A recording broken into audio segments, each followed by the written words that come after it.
பிடிச்சிருந்துச்சுன்னா லைக் பண்ணுங்க, ஷேர் பண்ணுங்க, சப்ஸ்கிரைப் பண்ணுங்க, மறக்காம பெல் பட்டனை கிளிக் பண்ணுங்க. குருவே துணை. அன்பார்ந்த ஐயனார் ஆஸ்ட்ரோ சேனல் அன்பர்கள் அனைவருக்கும் முதற்கண் எனது பணிவான வணக்கத்தை தெரியப்படுத்திக் கொள்கின்றேன். ஐயனார் ஆஸ்ட்ரோ புதுவை என்றும் உங்களுடன். தனம் தரும், கல்வி தரும், ஒரு நாளும் தளர்வடையா மனம் தரும், தெய்வ வடிவம் தரும், நெஞ்சில் வஞ்சமில்லா இனம் தரும், நல்லன எல்லாம் தரும், அன்பர் என்பவர்க்கே கணம் தரும் பூங்குழலால் அபிராமி கடைக்கண்களே. இப்போது இந்த பதிவில் என்ன பார்க்க உள்ளோம் என்றால், ரிஷபராசி என்பவர்களுக்கு வைகாசி மாத ராசி பலன் எப்படி இருக்கும் என்பதை பார்ப்போம். நம்முடைய அறிவுபூர்வமான செயல் எதிரியை நிலைகுலைய செய்யும்.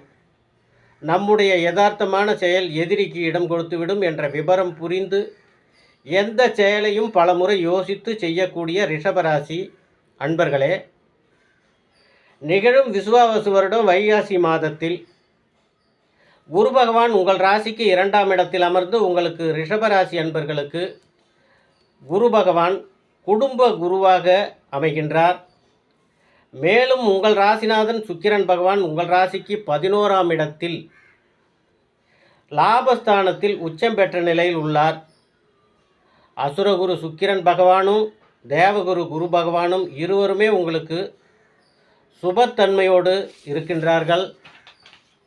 இதனால் இந்த வைகாசி மாதத்தில் ரிஷபராசி அன்பர்களுக்கு சகலவித ஐஸ்வர்யங்களையும் பெருகுவதற்கான யோகம் உண்டாகி தொழில் சிறப்பாக அமைந்து வருவாய் திருப்தியை தரும், பொருளாதாரம் மேன்மையடையும். ரிஷபராசி இளைஞர்கள் கன்னிப்பெண்களுக்கு திருமணம் நடைபெறுவதற்குண்டான வாய்ப்புகள் அதிகம் இருக்கிறது. வீடு குடிபோதல், காதணி விழா, நிச்சயதார்த்தம் போன்ற சுப நிகழ்ச்சிகளால் ரிஷபராசி அன்பர்களுக்கு வீடு களை கட்டும். உறவினர்கள் உங்கள் வீடு தேடி வருவார்கள். உறவினர்கள் வருகையால் உள்ளம் மகிழும். உங்களுக்கு வீடு மனை வாகனங்கள் புதிதாய் வாங்குவதற்கான வாய்ப்புகள் கிடைக்கும்.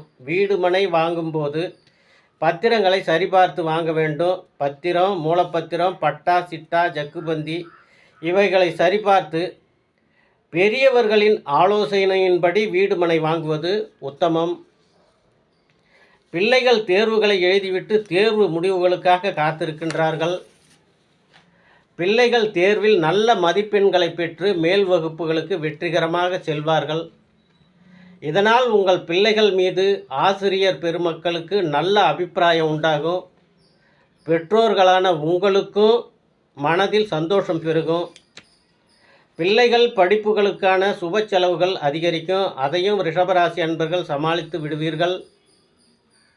எதிர்பார்த்த பண உதவிகள் சரியான நேரத்தில் ரிஷபராசி அன்பர்களுக்கு கிடைக்கும்.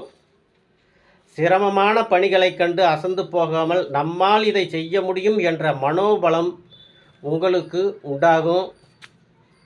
தெளிவான பேச்சு உங்கள் தைரியத்தை பறைசாற்றும். தம்பதியராக இணைந்து செயல்படும் காரியங்களில் வெற்றி கிட்டும். உங்களுக்கு கணவன் மனைவிக்குள் அன்பும் பரஸ்பரமும் அதிகரிக்கும். பெண்கள் விலை உயர்ந்த ஆபரணங்கள், ரத்தின மாலைகளை வாங்கி அணிந்து மகிழ்வார்கள். கோடைக்காலம் என்பதால் மனைவி, பிள்ளைகள் மற்றும் குடும்பத்தில் உள்ள அனைவரையும் ஊட்டி, குற்றாலம், கொடைக்கானல் என்று குடுகுழு இடங்களுக்கு இன்ப சுற்றுலாவுக்கு அழைத்து சென்று வருவீர்கள். எப்போதும் மலர்ந்த முகத்துடன் காணப்படுவீர்கள். இங்கிதமாக பேசி காரியத்தை சாதிப்பீர்கள். குடியிருக்கும் வீட்டை புதுப்பித்து அழகுபடுத்தி பார்ப்பீர்கள். அரசியல் பிரமுகர்களுக்கு மேலிடத்திலிருந்து கௌரவ பதவிகள் தேடி வரப்போகிறது. உறவினர்கள் வீட்டு சுப நிகழ்ச்சிகளை முன்னின்று நடத்துவீர்கள். இதனால் சுப நிகழ்ச்சிகளில் உங்களுக்கு மதிப்பும் மரியாதையும் உயரும். எடுத்த காரியங்கள் அனைத்திலும் நீங்கள் எதிர்பார்த்தபடி நல்ல முறையில் உங்களுக்கு வெற்றி கிடைக்கும். நல்ல முறையில் முடியும். வேகத்தை விட விவேகமே சிறந்தது என்பதை அனுபவபூர்வமாக உணர்வீர்கள். வியாபாரிகளுக்கு புதிய வாடிக்கையாளர்கள் தேடி வருவார்கள். அரசு பணியாளர்களுக்கு சம்பள உயர்வுடன் கூடிய பதவி உயர்வு கிடைக்கப் போகிறது. கலைத்துறையினருக்கு புதிய ஒப்பந்தங்கள் கிடைக்கும். பூ வச்சு பொட்டு வச்சு சீவி சிங்காரித்து சீர்படுத்தி பார்க்க ஒரு மழலை இல்லையே என்று இதுவரை ஏங்கி தவித்த ரிஷபராசி தம்பதியினருக்கு இந்த குரு பெயர்ச்சிக்கு மேல் புத்திர பாக்கியம் உண்டாகும்.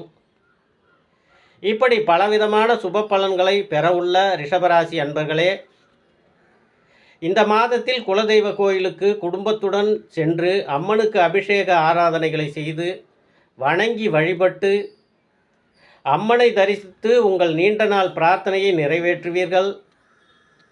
குலதெய்வ வழிபாடு என்பது உங்களுக்கு தடை தாமதங்களை அகற்றி சுப நிகழ்ச்சிகள் நடைபெறுவதற்கான நல்ல சூழ்நிலைகளை ஏற்படுத்தி கொடுக்கும் என கூறி உங்களிடமிருந்து விடைபெறுகின்றேன். ஐயனார் ஆஸ்ட்ரோ புதுவை என்றும் உங்களுடன். நன்றி, வணக்கம்.